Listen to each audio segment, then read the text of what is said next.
tous, soyez les bienvenus sur le plateau de 9h50 le matin. Et vous le savez, le vendredi, c'est Best of. On va vous proposer le tout meilleur de notre semaine. Les stars se sont succédées sur le plateau de France 3 PIF, Paris-Île-de-France. Et ça nous a fait paf dans le cœur. À qui? À Raphaël Yem et Nicolas Deuil, à Julie Jacquard et à Alexis, à la petite. Vous allez découvrir à l'occasion de cette dernière de l'année 2018. On va se parler, je vais les rejoindre, mais d'abord voici notre humeur du jour en chanson, humeur très Noël. Hein.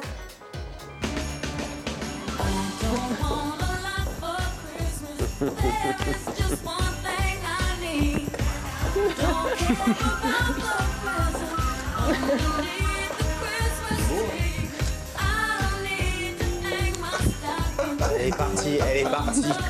Arrêtez d'arrêter là. Arrêtez. Allez, je reviens.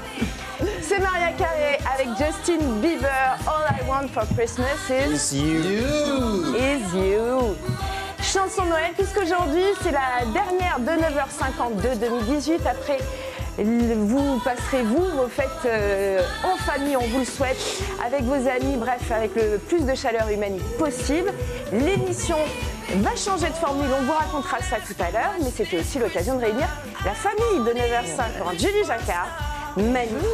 Alexis, à la petite que vous découvrez, mais qui a travaillé avec nous dans l'ombre et qui nous a aidés à préparer toutes les interviews. Avec plaisir. Merci d'être là, Raphaël, notre ambassadeur. Ah ben vous avez vu, c'est le cadeau de Noël que vous me faites, c'est d'être au chaud aujourd'hui. Ça me fait plaisir. Et je vois que vous savez customiser avec beaucoup de brio vos chapeaux. C'est très élégant, bravo.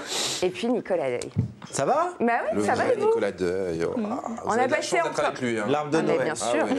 On a passé encore une très belle semaine. Évidemment, on va vous donner des bons tuyaux pour passer des vacances sans nous les moins pénibles possibles en quelque sorte. Mais d'abord, retour sur cette semaine exceptionnelle. Vladimir Cosma, le maestro, était sur notre plateau. Riyad Satouf, 1,5 million d'exemplaires vendus de la rap du futur, est venu aussi nous présenter notamment son exposition gratuite à la Bibliothèque publique d'information du Centre Pompidou. Alexandre de Vaugué nous a encouragés à aller fêter Noël au château de Vaux-le-Vicomte. Ils ont vraiment mis toutes les lumières possibles.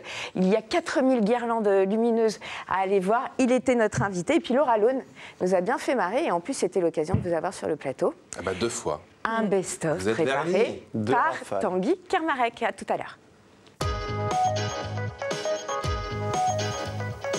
Soyez le bienvenu, Vladimir Cosma. Quelle chance de vous avoir avec nous. Quelle chance pour vous de le recevoir aussi. Compositeur, chef d'orchestre. Vous êtes entré dans l'imaginaire collectif grâce notamment aux musiques de films que vous avez composées, même si vous avez aussi écrit du jazz, des opéras, de la musique pour des ballets, des chansons, etc. Être à ce point dans notre mémoire, dans notre répertoire à tous, est-ce que ça vous touche ? Écoutez, ça me touche formidablement, comment vous dire, c'est une sorte de nouvelle vie depuis quelques années que je donne des concerts parce que c'est une rencontre avec les gens que je ne connaissais pas. Je savais qu'ils existent, je savais que ma musique est appréciée par beaucoup de monde, mais le fait de les voir venir au concert, les voir après, et tout ça, c'est assez nouveau pour moi et c'est. En fait, vous vivez une vie de rockstar aujourd'hui. Comment ? Vous vivez une vie de rockstar aujourd'hui, là où hier, vous étiez dans l'ombre de la composition. Voilà, caché. Avec votre piano. Voilà. Vous le voyez comment, votre parcours ? Parce que votre vie, elle est incroyable. Premier concert à 8 ans. D'abord, vous apprenez le violon. Vous êtes né en Roumanie, à Bucarest, arrivé en France. Et aujourd'hui, comme on le disait, dans nos cœurs à tous, avec le recul, ça vous semble à vous aussi un peu fou ? Ça me semble, oui. Enfin, d'une part, quand on est compositeur, quand on est artiste et tout ça, ça semble normal. On fait les choses pour les autres. Donc, ce qui me semble normal, c'est de satisfaire les gens, d'avoir du succès, etc. Voilà, partager. Ce qui me semble un peu moins normal, c'est d'avoir des échecs et ne pas plaire. Donc, si vous voulez, j'apprends plus quand je fais un échec. C'est quelque chose qui me bouleverse parce que ça me semble. Vous avez rien appris du coup. Oui. Vous avez eu que des succès. Ça, il m'est arrivé. Vous ne connaissez pas tout, quoi. L'histoire n'a retenu que les succès peut-être. En tout Oui, cas, c'est vrai. voilà, vous avez remporté notamment 2 Césars, je le disais, Diva de Benex, La Chèvre, Les Compères, Les Sous-Doués, Le Bal des touristes. En plus, c'est allé dans divers registres, des films dramatiques, des films poétiques, des grandes comédies. Alors pour nous faire plaisir aussi pour les plus jeunes, au cas où, voici un petit condensé de la carrière de Vladimir Cosma.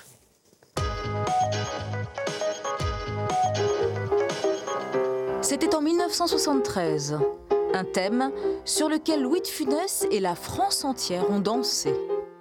Depuis sa toute première collaboration sur le film Alexandre le Bienheureux, Vladimir Cosma n'a jamais cessé de composer pour le cinéma. Plus de 300 films au total, parmi lesquels les plus grandes comédies françaises. Claude Pinoteau, Gérard Houry, Claude Zidi et bien sûr Yves Robert. L'ami fidèle. Jusqu'à la fin, j'ai fait tous ces films en passant par Un éléphant ça trompe énormément, Le Grand Blanc avec une chaussure noire, La gloire de mon père, Le château de ma mère. Donc ça a été une collaboration très très très forte. Vladimir Cosma s'entoure des plus grands orchestres symphoniques pour jouer sa musique. Et les salles ne désemplissent pas. Et oui, et ces salles, il va y en avoir une fin janvier, les 26 et 27 janvier, ça va se passer au Grand Rex, accompagné de 160 musiciens et choristes. Il y a d'ailleurs un album qui avait été enregistré il y a quelques temps, mais en live, ce sera fin janvier. C'était l'année passée, quoi. L'année passée, voilà. Lors d'une tournée que j'ai fait en France et un peu à l'étranger.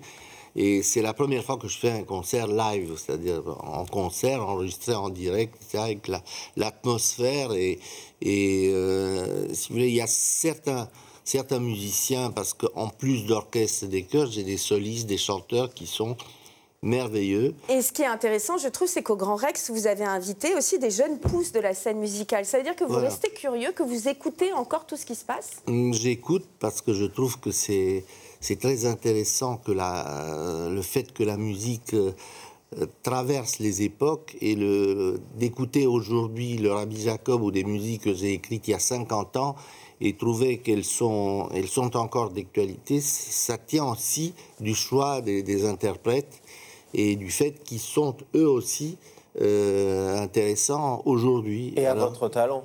Est-ce que vous vous prenez parfois à redécouvrir vos propres morceaux ? Oui, là par exemple, dans le prochain concert, je fais quelques morceaux avec un groupe électro. Et vous allez, si vous venez au concert, j'espère que vous allez être surpris par une nouvelle version du Grand Blanc avec une chaussure noire complètement remasterisée, comme on dit. Revue pour des instruments électroniques, mais avec l'orchestre symphonique, avec les chœurs et tout ça, il y aura un plus, pas un moins. Parce que, si vous voulez, souvent, les synthétiseurs et les instruments électroniques sont là pour réduire ce qu'on a fait, pour essayer de faire avec moins d'instruments ce qui nécessite 80 ou tout ça. Sauf que là, ça va donner une ampleur. Là, c'est en plus, c'est quelque chose. On a le corps de l'orchestre, mais en plus, on a le traitement électroacoustique. Quand vous composiez des musiques de films, qu'est-ce qui était plus facile, écrire une musique pour un film comique ou un film tragique ? Non, la comédie est le genre le plus difficile pour un compositeur, et je crois que même pour les écrivains, mais pour les compositeurs, c'est sûr. Si vous regardez le répertoire, le catalogue musical universel, vous allez trouver très peu de compositeurs et de compositions qui écrivent des musiques souriantes, enjouées, etc., alors que vous allez trouver des tonnes de musique dramatique, sentimentale. La musique s'adresse plus facilement aux émotions, aux sentiments, au sourire et tout ça. Vous avez évidemment Mozart, vous avez Rossini, mais on les compte sur les doigts d'une main. Mais moi, ça me fascine parce qu'à quel moment vous commencez à composer ? Parce que un film, vous êtes est-ce que vous commencez au début ? Le film n'est pas tourné, vous n'avez pas d'image. Vous pouvez peut-être aller sur le tournage pour vous inspirer, mais ça reste quand même très peu palpable. Mais écoutez, l'ambiance d'un film. La musique est un art abstrait, si vous voulez. C'est pas comme les paroles. Quand vous dites une phrase, elle veut dire quelque chose de très précis. La musique, quand vous dites une phrase musicale, elle peut aller sur une image, mais elle peut aller sur une autre aussi bien. Et il n'y a pas de précision. C'est le réalisateur qui vous donne juste le pitch du film. Le réalisateur me donne ce cadeau extraordinaire qui est un film. Mais la musique, malheureusement, il la fait pas, c'est moi qui dois la faire. Parfois, il me parle de ce qu'il souhaiterait, de choses comme ça, mais en fait, je vous dis, la musique est quelque chose d'à part. C'est une création au milieu d'une autre création globale, mais elle n'a pas, et elle n'impose pas quelque chose de bien précis. C'est pour ça que pour la même musique, si on me prend moi ou si on prend quelqu'un d'autre, on aura deux musiques complètement différentes. Ce qui fait bien l'art de la création. La musique, c'est votre vie de toujours. Il paraît que vous avez des cahiers de notes, des carnets de notes, et notamment depuis tout petit, dans lesquels vous allez piocher. C'est d'ailleurs le conseil d'une de vos profs. D'un de mes profs. Il y a encore des professeurs hommes. Oui, c'est vrai. D'un prof qui vous a dit, très petit, à l'âge de 10-11 ans, note tout parce que ces inspirations-là, tu ne les retrouveras plus tard. Exactement. Quand j'avais 11 ou 12 ans, il m'a dit, prends-toi des grands cahiers de musique, pas des petits cahiers ou des feuilles volantes parce que tu les perdras. Donc prends-toi des grands cahiers, et dès que tu as une idée, marque là-dedans. Et si vous voulez, ce cahier, c'est avec mon violon, ce sont les seules choses que j'ai amenées avec moi de Roumanie, et c'est une sorte de trésor de guerre parce que je trouve dedans parfois 3 notes. Mais qui vont déclencher le reste. Déclencher le reste et que je ne trouverai pas aujourd'hui parce qu'il y a une sorte de fraîcheur, de naïveté que je n'ai plus maintenant. Alors que j'ai autre chose peut-être, mais l'expérience, la sagesse et voilà. Mais les 3 notes du Rabbi Jacob ou autre chose sont tellement simples et tellement évidentes que j'ai l'impression que... Elle date de quand vous aviez 11 ans, en fait. Oui. Voilà. J'ai l'impression que je passerai à côté aujourd'hui. Alors, on adore vous écouter parler, mais on adore vous entendre aussi jouer quelques notes de musique en concert. Vladimir Cosma.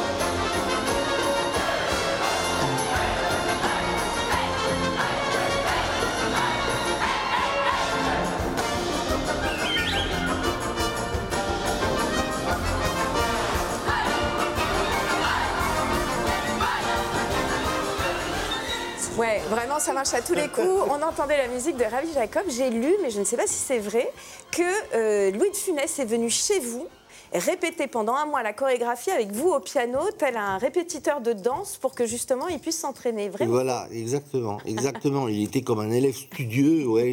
Je me demandais d'ailleurs quand ça va venir, la drôlerie. Il ne va pas danser comme ça pendant 3 minutes. Et puis je n'ai découvert ses mimiques, ses trouvailles qu'au moment du tournage, où il y a eu 5 prises qui ont été faites, chacune différente, où il dévoilait une palette des choses différentes, mais que je n'avais jamais vu en répétition, où il était d'un sérieux absolument confondant, quoi.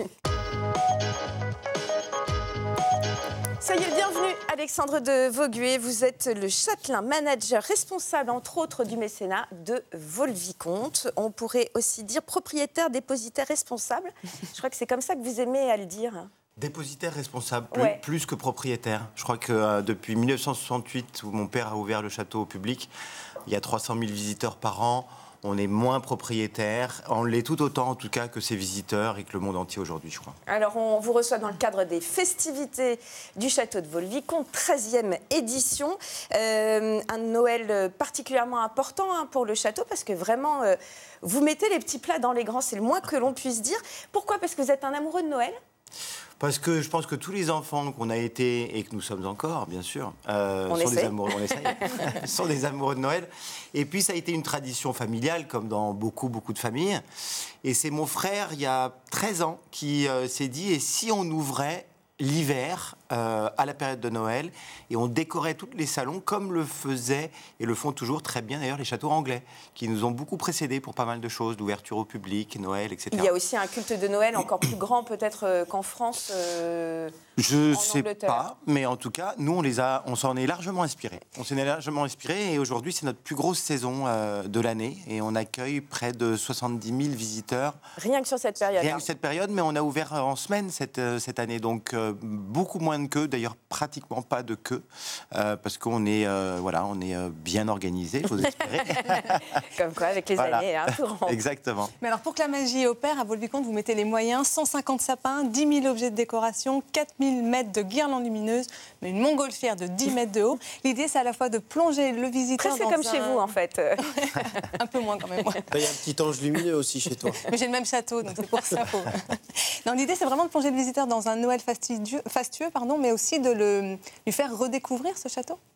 Exactement. En fait, dans un château, s'il ne se passe rien et que vous n'exposez que la collection, même si la collection est absolument fantastique et on a les plus beaux jardins de le nôtre qui soient, plus grand monde vient visiter un château. Il faut qu'il se passe quelque chose. Et donc, ça a été quand même notre ambition des frères, et encore une fois, l'un d'eux, Jean-Charles, qui est arrivé il y a une quinzaine d'années, et qui a des enfants, et qui s'est dit, mais qu'est-ce que je vais faire ce week-end ? Et où est-ce que je vais pouvoir les emmener ? Et il s'est posé la même question sur ceux qu'on accueillait à Vaux-le-Vicomte. Qu'est-ce qu'on va pouvoir faire pour attirer les familles ? Et c'est un moyen aussi de les immerger effectivement dans un cadre XVIIe siècle, un cadre grand siècle, et en même temps qu'il se passe quelque chose de contemporain, sur lequel les gens peuvent s'accrocher et comprendre. Et le lieu est à une dimension humaine. Donc ils peuvent tout à fait se dire, mais oui, cette cuisine, je pourrais y faire la cuisine, cette chambre, je pourrais y habiter, etc. Cette montgolfière, je pourrais la prendre pour aller faire mes courses. En tout cas, voici ce que ça donne. Regardez.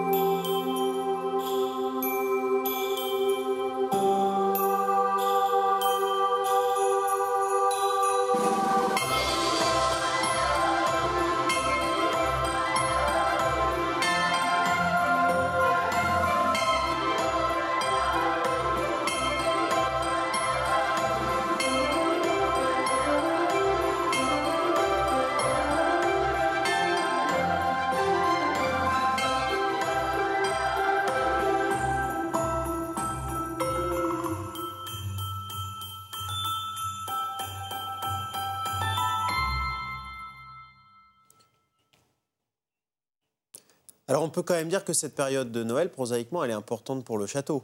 Très importante. En termes d'entrée, de billetterie et donc de revenus. Exactement. Vous avez tout compris. C'est ça. La billetterie reste la source numéro 1 de la plus importante de nos revenus. Les revenus qui sont réinjectés dans le fonctionnement du château et dans notre mission première qui est celle de préserver, de maintenir le lieu en l'état et ensuite de pouvoir le partager donc, au plus grand nombre. Alors, parce que Noël, c'est aussi le partage, vous savez tendre la main. Il y a cette belle initiative qu'on voulait souligner. Vous êtes associé à la Croix-Rouge de Seine-et-Marne. Ainsi, tous les enfants qui viennent vous voir au château de Vaux-le-Vicomte peuvent venir avec un jouet à eux, une peluche, qu'importe. Et ensuite, ce sera redistribué, c'est ça ? Absolument. Et ça sera redistribué le 6 janvier à des personnes dans le besoin, qui ont moins évidemment accès à cette magie de Noël. Je crois que ça vient aussi d'une habitude, nous, on a entendu parler de Noël dans le château, où on n'habite plus, mais où on a habité quand on était enfant. Et notre grand-tante mettait un énorme sapin dans le grand salon, un petit peu comme aujourd'hui, et distribuait des cadeaux, notamment à tous les employés. Alors, les employés, on leur distribue plus de cadeaux, on leur distribue quelques primes en fin d'année, quand ça se passe bien. Mais je croyais que l'idée de partage, en tout cas, de partager en fait les richesses de ce monde auprès des plus nécessiteux, était une belle idée et ancrée dans l'air du temps, je dirais. Vous avez rejoint le château familial il y a 5 ans seulement. En fait, vous étiez avant guide de haute montagne. Qu'est-ce qui vous a poussé à rentrer à la maison, à retourner en Seine-et-Marne ? Du refuge au château, oui, quoi. C'est vrai. Ouais, du refuge au château, il faudrait demander à un psy peut-être. Non, alors pas ici, mais il y a peut-être une autre raison. Non, j'ai pareil qui dort dans une tente dans le jardin. Mais les jardins sont beaux. Voilà, non, je crois que c'est un certain devoir familial, mais très excitant, qui était vraiment enthousiasmant. Mais mon frère, donc, il travaillait, mon père vieillissait. Je me suis dit, est-ce que c'est pas à mon tour de retrousser les manches et d'essayer d'accomplir la mission familiale de préserver ce lieu qui est magique, hein, avec tout le potentiel que j'imaginais à l'époque de développer tous azimuts. Et je crois que c'est les raisons où les 3 frères, à des moments différents de nos vies respectives, ont décidé de revenir au château. Ouais. Alors, chaque année, vous l'avez dit, 300 000 visiteurs viennent découvrir ou redécouvrir le château de Vaux-le-Vicomte, et notamment l'œuvre du trio magique Lebrun, Le Vau, le nôtre. 15% seulement d'étrangers. Pourquoi? Parce que c'est difficile de... en tout cas, c'est un chiffre que j'ai lu, peut-être qu'il n'est pas... un peu plus, c'est 25%. 25%, Ouais, 25%. parce que c'est difficile justement d'exister aux yeux du public étranger, un peu dans l'ombre de Versailles. Ils ne savent pas que peut-être Vaux-le-Vicomte vaut le détour. Oui, absolument. Je pense que c'est très clairement un manque de notoriété. Je connais aussi pas mal de Parisiens qui ne connaissent pas Vaux-le-Vicomte ou qui pensent que c'est un château de la Loire. Non, on n'est pas dans les châteaux de la Loire, on est à 1 heure de Paris. Et ce manque de notoriété qui effectivement souffre des grands monuments français incontournables et où on se rend compte que même les visiteurs qui reviennent pour la 2e ou 3e fois à Paris repartent à la Tour Eiffel, à l'Arc de Triomphe et à Versailles. Et parfois, la ressemblance avec Versailles vous a aidé pour les tournages de films. Oui, absolument. Il y a des échanges. Alors Versailles a été, Vaux-le-Vicomte a été l'inspiration de Versailles, comme vous l'avez dit justement. Et effectivement, il y a eu un Vaux-le-Vicomte qui a servi de décor dans beaucoup de films. En revanche, on attend encore le grand réalisateur qui va faire un film sur Nicolas Fouquet et sur Vaux-le-Vicomte, qui rassemble quand même une histoire assez extraordinaire. Soyez bienvenue, Riyad Sattou. C'est peu dire que vous êtes le bienvenu ici, sur notre plateau. On est tous hyper fans. Vous êtes tellement un super-héros pour nous que moi, j'ai mis ma robe avec une cape, là. Voilà. On est ravis de vous recevoir à l'occasion notamment de l'exposition qui présente votre travail. Ça se passe à la Bibliothèque publique d'information du Centre Pompidou. Un lieu hyper important pour les Franciliens. Lieu de culture, lieu de passage, lieu de gratuité aussi. Est-ce que c'était important pour vous d'exposer justement de façon gratuite? Oui, c'était très important. Alors, c'est pas moi qui ai fait cette exposition, hein. Il y a 2 commissaires qui ont travaillé dessus. Souvent, on m'a proposé le même genre de choses et j'ai toujours refusé. Mais là, ce que j'aimais bien justement, c'était le fait que c'était dans une bibliothèque qui... Voilà, c'est les endroits que je préfère au monde parce qu'on est vraiment... C'est merveilleux d'être entouré de tous ces livres. Et en plus, comme je fais des livres, et quand je fais des bandes dessinées, mes pages de BD sont destinées à être dans les livres. En fait, je ne les destine pas à être exposées. Donc là, c'était le lieu parfait où elle pouvait quand même être exposée, entourée de tous ces livres qui protègent mes dessins. Donc, et en plus, c'est gratuit, c'est vrai, c'était génial. Donc ça veut dire que c'est vraiment pour tous. Voilà. C'est jusqu'au 11 mars prochain, ça s'appelle L'écriture dessinée, qui présente en 3 grands chapitres vos travaux de jeunesse, sortis du bac, vos travaux plus récents, vos inspirations, mises en perspective justement avec tous ceux que vous avez pu admirer. Est-ce que vous avez redécouvert votre œuvre justement au gré de cette exposition, même s'il y a eu 2 commissaires? Est-ce que vous-même, en la voyant exposée comme ça au mur, de façon chronologique, est-ce que vous avez appris quelque chose sur vous? Je crois que ce qui m'a le plus fait sourire, ou en tout cas que j'avais un petit peu oublié, c'est que dans cette exposition, ils ont retrouvé des tonnes de dessins, ils ont fouillé dans mes archives, etc. Et en fait, c'est une vaste exposition qui contient énormément de refus. En fait, j'ai été refusé chez tous les éditeurs parisiens plusieurs fois. J'ai présenté des projets qui ont été refusés 20 fois chacun. L'Arabe du futur, par exemple, j'en avais proposé 4 ou 5 versions. Et c'est rigolo de... Enfin, je pense que si j'étais jeune et que j'avais vu je voyais cette exposition, ça me donnerait un peu confiance. C'est-à-dire qu'il faut pas abandonner. Parce que je dis, quand même, j'ai pas beaucoup peut-être de qualité, mais au moins, celle d'avoir tenu le coup. Oui, c'est ça, la ténacité. À chaque fois que je regardais ce dessin, je me disais, je me rappelle là, ils en voulaient pas. En fait, c'est un wall of shame que vous exposez plutôt que... Bon, en tout cas, on va voir ça en images animées pour vous donner envie d'aller visiter cette expo.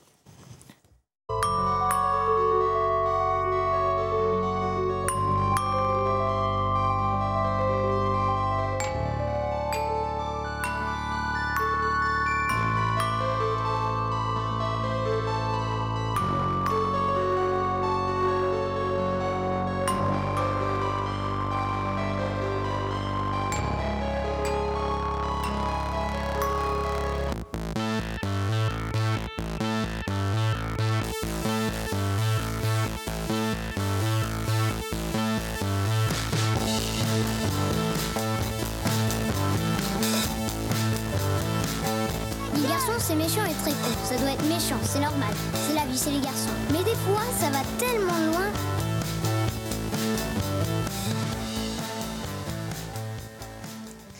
Alors, il y a votre style de dessin qui est vraiment reconnaissable. Il y a aussi votre propos, l'enfance, l'adolescence. C'est vraiment, on a l'impression que ça vous obsède. Pourquoi ? C'est vrai qu'on me pose souvent la question et j'ai pas vraiment de réponse très... Comme un ado, quoi. Vous savez pas répondre. Je sais pas trop. Non, en fait, je crois peut-être parce que ce que j'aime chez les ados, notamment, c'est que c'est des êtres en formation, donc ils ont toutes les émotions et toutes les sensations sont nouvelles et sont souvent extrêmes. Je sais que quand j'avais fait le film Les Beaux Gosses, j'avais fait ce film avec que des comédiens amateurs qui n'avaient jamais fait de film, donc on découvrait tous, moi c'était mon premier film aussi, on découvrait tous pour la première fois ce que c'était que de faire un film, etc. Et je crois que cette intensité de la découverte et de l'innocence, c'est un truc qui est très agréable à observer parce que là-dedans, on peut aussi deviner quel va être le futur, en fait. L'homme d'après, voilà, exactement. C'est vrai que Vincent Lacoste, dont c'était le premier rôle dans Les Beaux Gosses... Il était beau gosse. C'est rigolo de voir ce qu'il est devenu aujourd'hui. Moi, maintenant, quand je vais boire un café avec lui dans un bar, les filles viennent et lui donnent leur numéro, en fait. À l'époque, c'était pas du tout le cas. Il avait 14 ans, c'était un jeune neuneu, comme ça. Oui, qui n'avait pas mué. Moi, je me souviens très bien vous avoir reçu sur une autre émission et c'était particulier. Il y a eu Pascal Brutal, La vie secrète d'Eugène, Esther et ses cahiers, La rap du futur. À chaque fois, c'est autobiographique, en quelque sorte. Est-ce que c'est pour faire durer les souvenirs ou au contraire pour les guérir ? Alors, vraiment, le livre un peu autobiographique que j'ai fait, c'est quand même vraiment l'Arabe du futur. Les autres, je mets des choses à moi un peu dedans, à vous, quand même.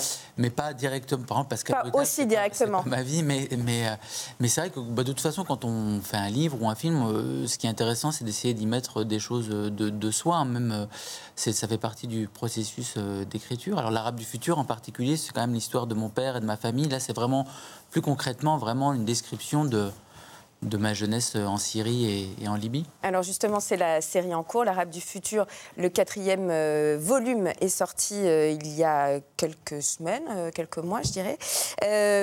Au total, vendu à plus d'1,5 million d'exemplaires. De quoi est-ce que vous êtes et traduit en 22 langues. De quoi est-ce que vous êtes le plus fier ? D'être aimé à hauteur d'1,5 million et d'être suivi et compris, ou d'être traduit, de voyager dans autant de pays ? Eh bien, je crois que ce qui me rend le plus heureux, c'est... Déjà, ça se sent. On sent ce bonheur qui irradie ce plateau. C'est qu'il y a deux choses. La première chose, je crois, c'est que c'est une histoire très particulière avec laquelle j'ai vécu pendant des années sans pouvoir la partager. Et là, le fait que des gens s'intéressent à ma famille, à ce qui se passe dans le truc, c'est extrêmement réconfortant.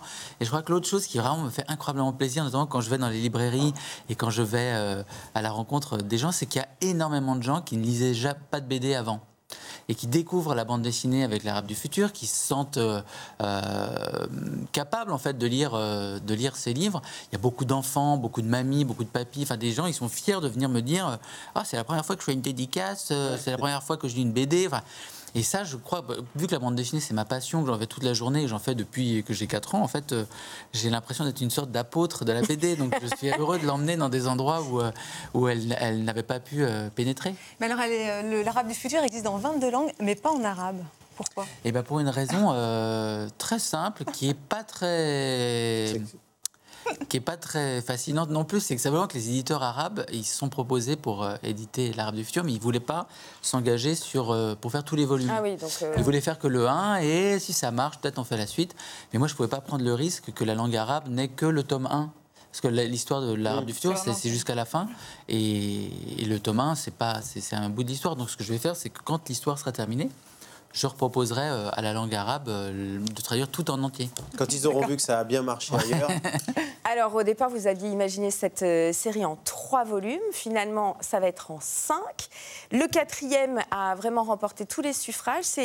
Ça tombe dans l'année de vos 40 ans. Est-ce que c'est l'album de la maturité, Riyad Satour ? Non, je ne pense pas du tout à ça. J'essaie de faire les meilleurs livres possibles. Non, mais est-ce que vous sentez quand même que ce 4e volume est un tournant ? Non, c'est le début de ma carrière. Je pense j'adore le titre d'un des derniers films d'Alain Resnais qui disait « Vous n'avez encore rien vu ». Et qu'il a réalisé à quasiment 70-75 ans. C'est d'abord le souvenir qui vient quand même avant le dessin. Oui, puis disons que la bande dessinée, c'était aussi la raison pour laquelle l'exposition à la BPI s'appelle l'écriture dessinée, c'est que c'est vraiment une langue en fait, et je peux écrire n'importe quoi avec la bande dessinée. Quand j'écris mes livres, je fais un dessin et un petit texte en même temps, tout vient en même temps. Donc c'est vrai que voilà, quand je fais le travail de mémoire, de reclasser les souvenirs en chronologie, etc., c'est lié avec aussi la façon de le raconter. Tout vient en même temps. Ça veut dire que vous pourriez écrire un roman en le pensant en images? Oui, bien sûr, oui, même un scénario de film ou un... Ouais. C'est comme une langue, en fait. Je sais pas, je ne saurais pas la décrire autrement. Avec la voix, comme ça, d'Hergé, de votre mentor qui perce, et vous avez son portrait dans votre bureau. Et en tout cas, il parlait lui aussi du fonctionnement entre le dessin et l'écriture. Archive.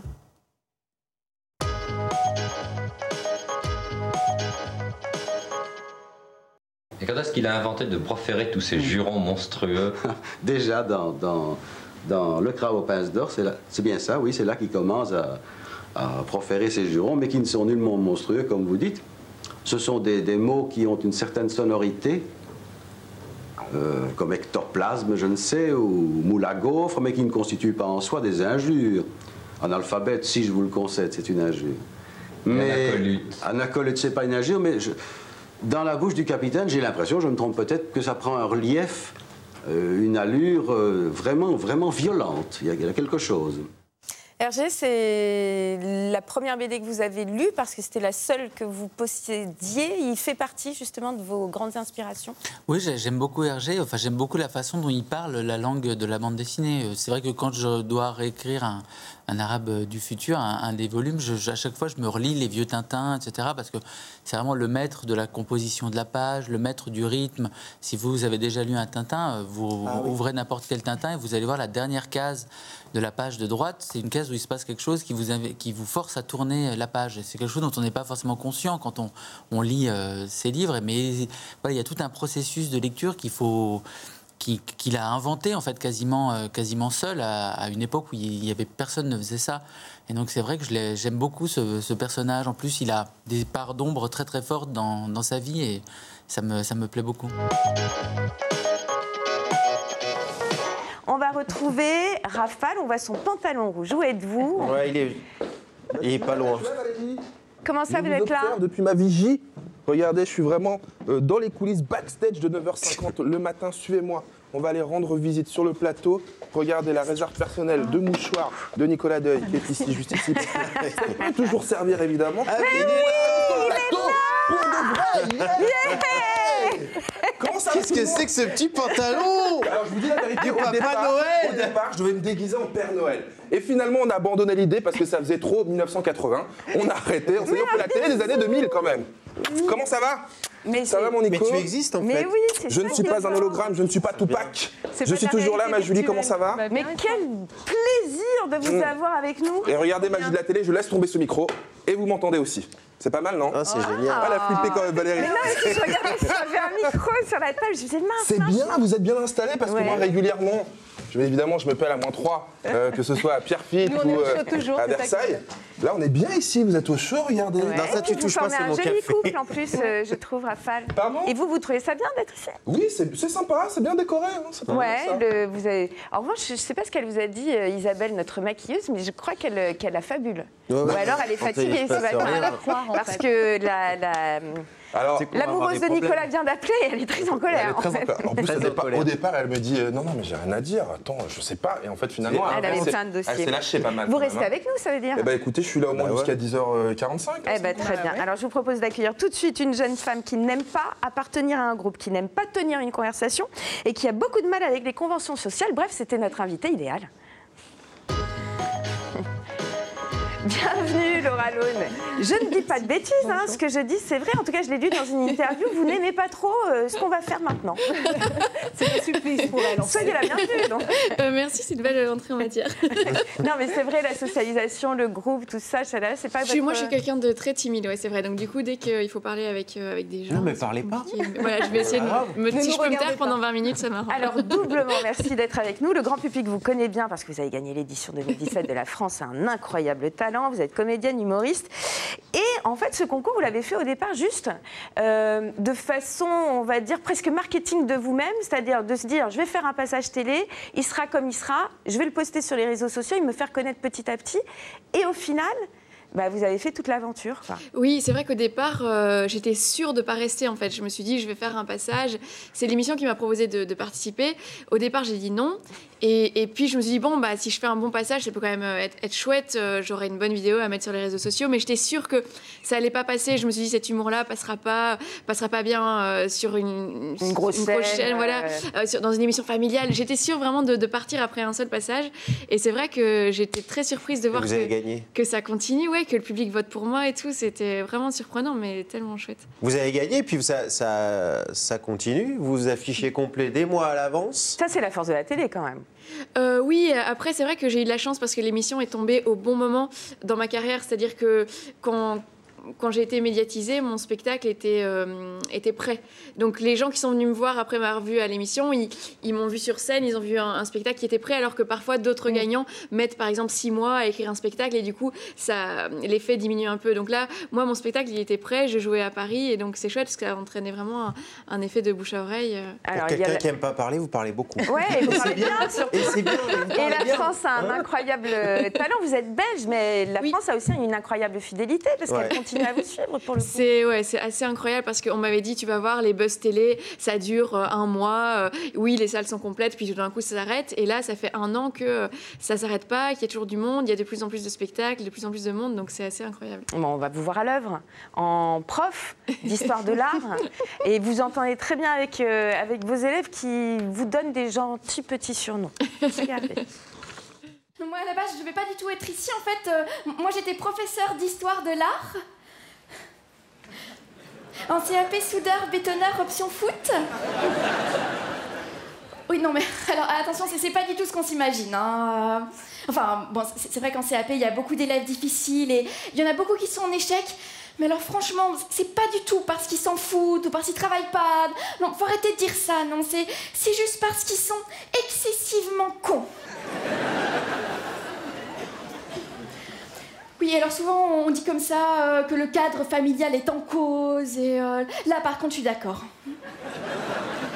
Non, c'est vrai que malheureusement, très souvent, les parents aussi sont excessivement cons.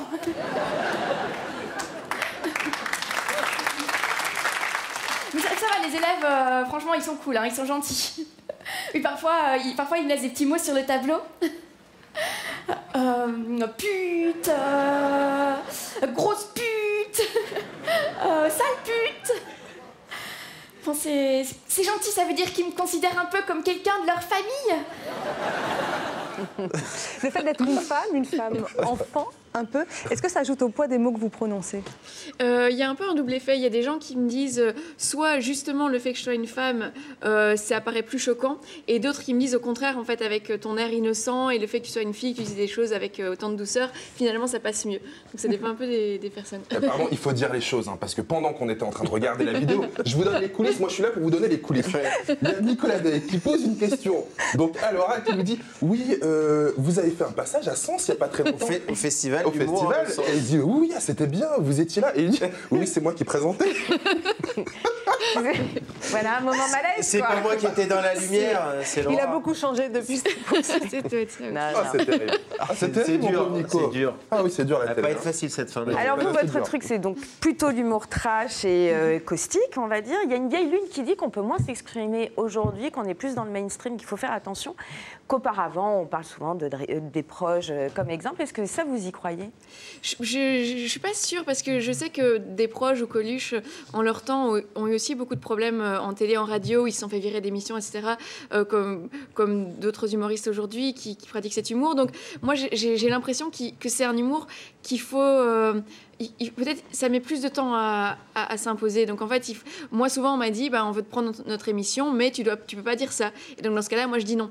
Mais du coup, ça prend plus de temps parce que je refuse des émissions, des télés, des radios, en me disant tant pis, c'est pas de chance, mais j'ai envie de me faire connaître avec mon humour. Donc je pense que ça prend plus de temps, mais je crois que ça a toujours été dur de faire passer cet humour et il faut toujours se battre. Ce qui vous a valu d'ailleurs une polémique après un sujet diffusé sur France 2 où il y avait une de vos vannes du spectacle, évidemment dans un sujet donc un peu sorti du contexte. Et bon, ça a provoqué un tollé. Voilà. Comment vous l'avez vécu d'ailleurs? Plutôt bien, parce que c'est vrai que j'ai eu beaucoup de retours, plus de retours positifs que négatifs. J'avais beaucoup de public qui me soutenait en me disant c'est incroyable, nous on adore ce que tu fais, on te suit, on surtout n'arrête pas. Et c'est vrai que là pour le coup c'était plutôt une petite maladresse de montage, parce que j'explique justement dans le spectacle que c'est un humour qui s'amène et on peut pas prendre une vanne comme ça de 7 secondes et la mettre tout d'un coup en télé. C'est vraiment un humour qui s'amène d'une certaine façon, il y a un contexte, il y a une façon de montrer qu'en fait le but c'est de faire passer un message et pas juste d'avoir de la méchanceté gratuite. Alors on a du mal à vous imaginer introverti, et pourtant il paraît que c'est grâce à votre timidité, on peut dire grâce à elle, que vous avez découvert le théâtre et qu'aujourd'hui vous êtes sur scène.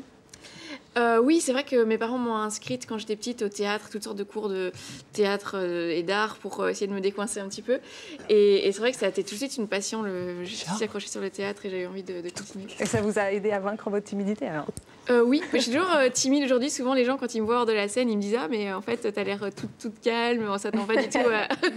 on s'attend à une fille qui va faire des vannes tout le temps. » Et donc, je suis toujours un peu timide, mais bon, effectivement, avec le temps, ça va mieux. Nicolas, vous l'avez inspiré. Et il vous a trouvé de multiples incroyables talents. Il fait des vannes tout le temps. Hein. Vous avez gagné la 12e saison d'Incroyable Talent. Donc vous avez l'incroyable talent d'être humoriste. Avez-vous d'autres incroyables talents? Avez-vous l'incroyable talent de faire rire même quand vous n'êtes pas sur scène? Est-ce qu'à un dîner, c'est vous la boute en train Pas trop, non. Moi, justement, dans les dîners en famille, tout ça, je vais être plutôt dans mon coin. Non, je suis pas du tout extravertie. Oui, mais est-ce que les gens s'attendent à ce que tu fasses des vannes pendant le dîner? Ouais, vas-y quand même. Un peu, ouais. Un peu, ouais. Mais je pense que je vais plus souvent faire rire malgré moi, parce que tout d'un coup, je vais sortir un truc hors contexte et les gens vont se marrer, que parce que je vais faire des vannes tout le temps. Encore plus drôle. Avez-vous l'incroyable talent de savoir larguer un mec par texto? Non, j'ai pas fait ça. Vous pouvez le découvrir. Hein, oui, c'est vrai, je devrais essayer. Il y a des choses. Je devrais essayer, ça devrait pas être compliqué. Avez-vous l'incroyable talent de mettre en avant d'autres artistes ou alors rien à faire De mettre en avant d'autres artistes, c'est-à-dire c'est-à-dire, je sais pas, faire des premières parties, faire découvrir des animateurs de plateau humoristes. Non, mais il y a des artistes qui tendent la main et puis il y en a qui le font. Oui, en fait, moi, parfois, je me sens pas légitime encore, je pense, pour l'instant. Mais j'ai des premières parties à la Cigale, tout ça, donc... Avez-vous qui seront d'ailleurs vos premières parties à la Cigale? C'est intéressant. Alors, j'ai Jérémy Crédville, j'ai Farah et Guillaume Batz. Voilà. Avez-vous l'incroyable talent de savoir mentir pour éviter un gros drame? Ça, Raphaël le fait bien aussi. Non, je sais pas mentir, c'est terrible. Ça se voit tout de suite quand je mens. Vous mentez, je le vois. Avez-vous l'incroyable talent de savoir passer Noël avec toute la famille, le tonton, les petits cousins, et de faire comme si c'était super? Non plus. Ça se voit tout de suite quand je m'ennuie. Ouais, tout se voit, c'est fou. Avez-vous l'incroyable... La voilà répudiée, tu sais, du testament familial. Plus de cadeaux. Avez-vous l'incroyable talent de savoir raconter des histoires drôles sur les Français, vous qui êtes belge? Je sais pas, non, pas trop. Je les insulte un petit peu pendant mon spectacle. Genre j'essaie vraiment des connards, tout ça. Les Français. Voilà. C'est bien, c'est gentil. Mais qui est cette personne qu'on invite là? Qui est-elle? Avez-vous l'incroyable talent de masquer votre trac? En fait, ce qui est chouette, c'est que mon personnage sur scène me permet de... comme je joue une fille un peu maladroite qui a l'air de monter sur scène pour la première fois, finalement, je me sers de mon trac pour jouer. Donc, finalement, c'est... Mais vous l'avez? J'ai toujours le trac. Le trac. Ouais. Un peu, beaucoup? Plutôt beaucoup. Ouais. Bah ouais. Non, j'en ai une petite dernière. Je suis pas trop réveillée, donc je stresse pas encore.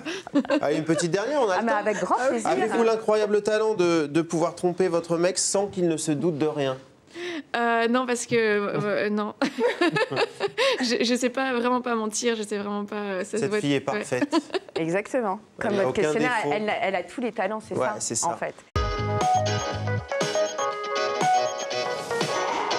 Voilà pour le tout meilleur de cette semaine. Et ce vendredi est un vendredi particulier pour 9h50 le matin, car on change de formule à la rentrée. On va vous retrouver le 7 janvier, mais à un nouvel horaire et avec une nouvelle ligne éditoriale, même si ce ne sera pas la révolution, vous allez nous retrouver tel qu'en nous-mêmes.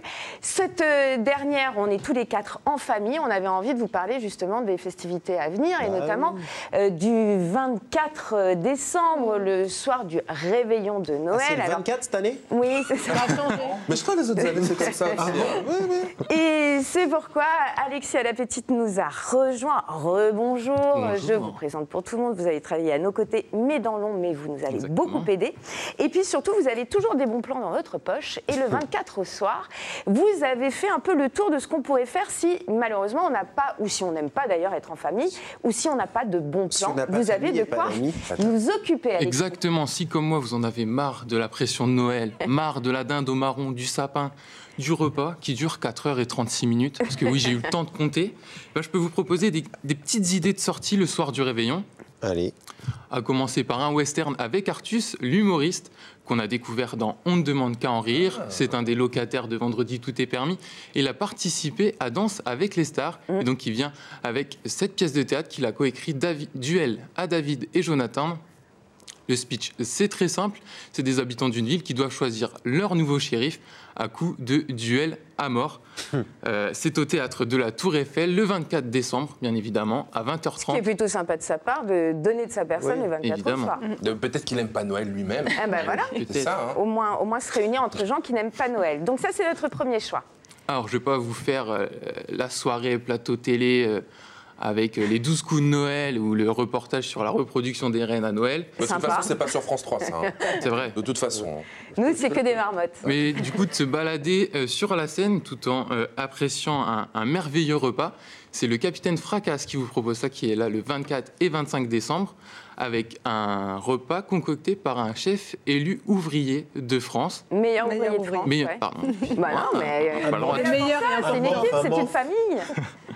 Et du coup, le départ, c'est à 20h15, si je dis pas de bêtises, à l'Île-aux-Cygnes, pont de Bir Hakeim, c'est à côté de la Tour Eiffel. Il reste encore des places, donc surtout, n'hésitez pas. Combien ça coûte, Alexis, vous savez?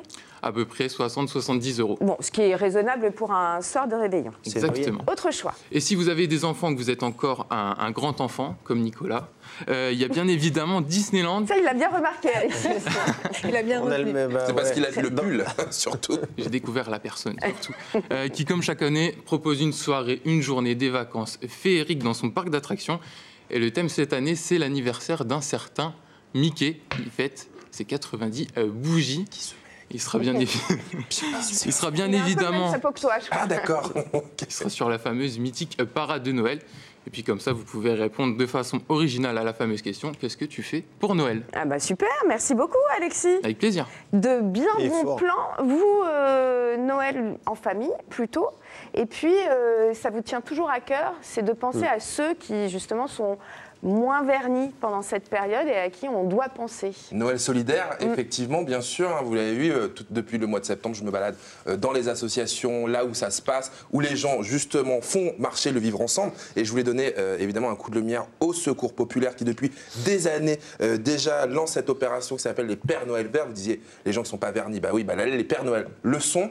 Faites un don, alors, en notre nom, ou au vôtre, ou à ceux que vous aimez, justement, pour celles et ceux qui sont le plus en difficulté et qui vivront Noël isolé. Donc n'hésitez pas à le faire en passant par le site du Secours populaire, faire un don. C'est plutôt bien fait, allez-y. Et puis ça permettra aux bénévoles, aux équipes du Secours populaire d'organiser des Noëls plus dignes pour les gens qui en ont besoin, en achetant des cadeaux, des produits gastronomiques, en organisant des sorties. Bref, qu'on ait un Noël comme les autres pour tout le monde. Eh ben, avec grand plaisir. Julie, vous aviez aussi des conseils à nous donner, en tout cas des choses qui vous interpellent et qui vous... Parce qu'on va le dire, hein, Julie, c'est vraiment la spécialiste de la période de Noël, donc là, elle rentre en transe. Exactement, et peut-être que vous êtes en rade à court d'idées pour la bûche de Noël, et moi regardez je voulais présenter ce petit livre qui s'appelle Le Petit Manuel de la bûche, et là, c'est l'occasion de faire une bûche maison, mais comme les grands pâtissiers. Hier, on a reçu Pierre Hermé, et ben, vous pourrez peut-être rivaliser avec lui. Il y a une bûche d'ailleurs rose framboise litchi qui peut se rapprocher de son fameux gâteau. L'Isparan. Alors là, c'est forme bûche, mais ça a l'air très bon. Et sinon, une autre idée, parce que les enfants... Tu fais tes propres bûches, toi, au moins? Oui, bien sûr. C'est vrai? Mais oui, Julie, moi, je suis à fond. Bien sûr, Ah ouais. Alors, je testerai une de ces recettes et je t'enverrai une à la photo. rentrée. Oui. Et sinon, une autre idée, parce qu'à cette période, les enfants, ils sont souvent excités, on a du mal à les tenir en place à l'approche de Noël. Non, pas décalement, une idée sortie. C'est pour aller voir l'exposition L'Histoire en Playmobil. Ça se passe à l'espace Richaud à Versailles. C'est jusqu'au 6 janvier, mais vous pouvez y aller dès ce samedi. Et c'est l'occasion de voir ces petites figurines qui sont mises en scène et qui retracent les plus grandes pages de notre histoire. Ah ben voilà, les rendez-vous sont pris. Autre petit élément d'information, parce qu'en effet, Noël, on a envie de tendre la main, et puis là, il y a de quoi aider également. Alors, vous savez que j'aime la mer. La mer, ça peut être dangereux. Les adeptes d'activités nautiques le savent, une chute à la mer est vite arrivée. Ceci va sauver des vies. C'est un bracelet géocalisé connecté au secours directement. Donc, on est un peu tôt dans la période, on est au mois de décembre, mais on a le droit de faire ce cadeau et d'anticiper sur le printemps et sur l'été. Ça a été mis en place par les laboratoires Dial en partenariat avec la SNSM, c'est-à-dire la Société nationale des sauveteurs en mer, qui font un boulot incroyable. Donc dans ce boîtier, il y a une balise, un bracelet, un chargeur, un câble, et c'est surtout un abonnement multi-opérateur pour 80 heures d'utilisation, ensuite à recharger évidemment. Prix de vente 119 €. Je trouvais que ça valait le coup pour sauver des vies et... En plus, voilà. Beau, en plus, et puis c'est un bel objet. Stylé, hein. Vous tombez à l'eau, vous appuyez dessus, ça alerte les secours ou vos proches qui, eux, préviennent les secours. C'est designé par Stark, non, apparemment? C'est designé par Stark, mais c'est surtout testé et approuvé par la SNSM. C'est plutôt valeur ajoutée, évidemment. Merci beaucoup pour ce tour d'horizon du 24 et de cette période de Noël. Comme on vous le disait, on va se quitter pour 15 jours pour mieux se retrouver, bien sûr, à partir du lundi 7 janvier. Attention, changement d'horaire. Nous ne serons plus là à 9h50, mais à 10h50. On sera toujours là. Attention encore, nous allons changer de nom d'émission. Ensemble, c'est mieux, ça a toujours été notre conviction. Et là, on va l'appliquer. Cette émission sera évidemment la vôtre. N'hésitez pas à nous contacter pour nous poser toutes vos questions pratiques, franciliennes évidemment. On tâchera d'y répondre le plus rapidement possible. On continuera à mettre en lumière tous ceux qui font bouger l'Île-de-France et qui proposent du mieux vivre ensemble. C'est la nouvelle aventure de la rentrée, 10h50. Ensemble, c'est mieux. Une émission solidaire, une émission faite pour vous, avec toujours autant de passion. Et interactive, avec toujours autant de passion et avec toujours autant de gens formidables à mettre en œuvre, des gens qui se bougent, qui disent ce qu'ils font, qui font ce qu'ils disent. Ça sera ici. Que vous dire de plus? On espère vous y retrouver, évidemment. Ensemble, c'est mieux. Ensemble, tous ensemble, exactement, en quatuor, c'est vraiment mieux. On vous embrasse, passez de merveilleuses fêtes. Et puis pour tous ceux qui ont un peu plus froid ou qui sont un peu plus seuls, sachez qu'on pense à vous. Maria Carey, Justin Bieber, que la fête commence. Salut à tous. Bonnes vacances.